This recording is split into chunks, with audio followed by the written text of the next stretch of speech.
The Ascent is my latest addiction. I've heard enough chatter about this title that I had to try it. Other than being a cyberpunk game and maybe being buggy, that was all I knew going into it. While not always the case with a 24-hour news cycle, it is hard to jump into a piece of entertainment completely blind. But in those rare cases that you can, it's great to get this exclusive feeling that you just discovered something for yourself. You weren't told about it, researched it, but just experienced it. So my friend and I started the game together, and after our first session with it, we both walked away with the impression that this title is something special. The Ascent is really fun.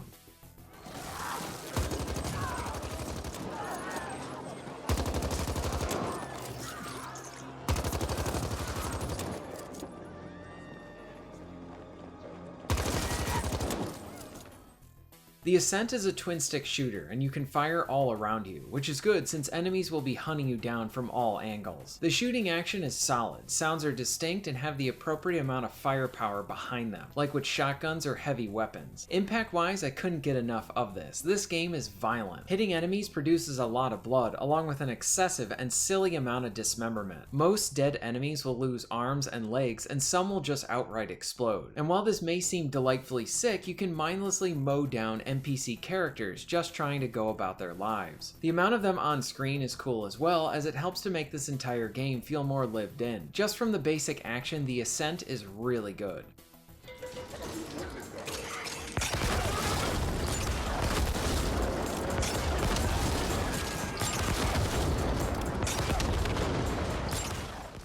Now you have a few options for defense. You'll be using your dodge roll often. Enemies will try to hit you with explosives and plenty of area of effect attacks, and this is the best way to reposition yourself and avoid the damage. Now an interesting inclusion is the option for cover. You can opt to crouch at any time and use various bits of stuff in the environment to shield you. While in cover, you can swing your weapon out and fire without really being hit. This is a really useful option and adds another tool to your moveset. I found myself not using this in the first fourth of the game, and more so as a novelty but an appreciated one. But later on, I very much needed to rely on it and incorporate it into my many combat encounters. I also like that it's not a sticky cover system. This way you won't find yourself getting accidentally stuck on something when you were just trying to move or escape. Both the dodge roll and the use of the cover means you'll be pivoting a lot in many fights. One moment an encounter might be like a more traditional twin stick, then new enemies come in and you'll be rolling from cover to cover to conserve your health.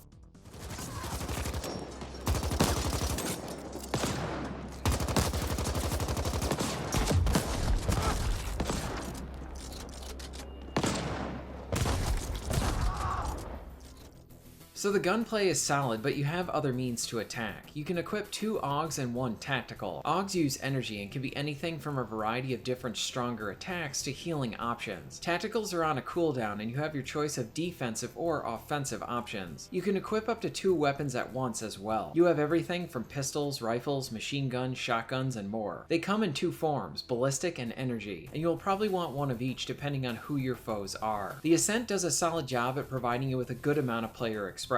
Will you be a short-range fighter dropping in allied AI to help you with the fighting? Or will you try to stay back with a sniper, stick to cover, and drop turrets to draw the attention of other enemies? This is also where playing this in co-op is fun, as you and your friends can fit different roles or become hybrids of some.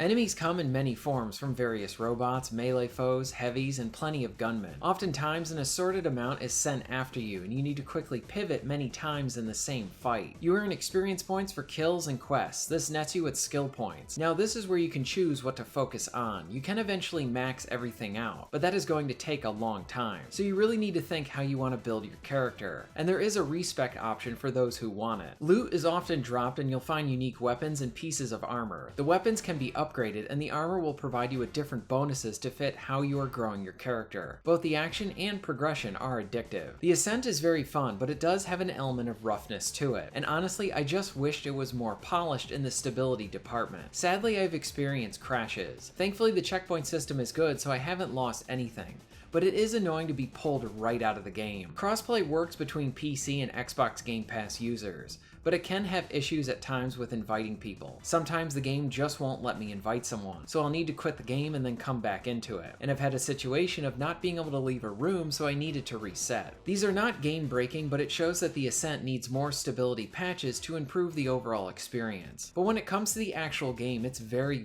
fun. Before we move to the conclusion, I want to touch on the soundtrack. This is one of my favorite recent soundtracks. I find myself listening to the entire set even when I'm not playing the game. It contributes to the identity of the experience and it's very memorable. Here are a few tracks from the game.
The twin stick genre is one that I greatly enjoy. In the indie space, you see a lot of creativity here. Exclusive to the PlayStation is one called Alienation, made by the masters Housemarque. You have distinct classes, ARPG loot systems, addictive progression, and great gameplay. I very much felt a similar pull with the Ascent. I heard people talking about this game, but I never dove into it until now. And as I stated before, this is a gem of a title. The world is visually impressive, to the point that it feels like you are exploring a real place and not a space within a game. Mix this with the soundtrack and it creates a superb presentation that sucks you in. The Ascent stays with you and draws you back, but all of this wouldn't amount to much if the gameplay wasn't good. And here we have something that is rewarding in the moment with each fight, along with satisfying progression. This is fun in either single or co-op play. Some frustration does come from stability issues, but the good more than outweighs the bad. So far, I recommend it. I plan to do a full review later on. If you've played the Ascent, what are your thoughts? And let me know in the comments down below. If you're interested in being notified of new videos, please hit the subscribe button and bell. And if you would like to support the channel and get early access to content, please check out my Patreon. All of the links will be at the end of this video and within the description. And thank you very much for watching.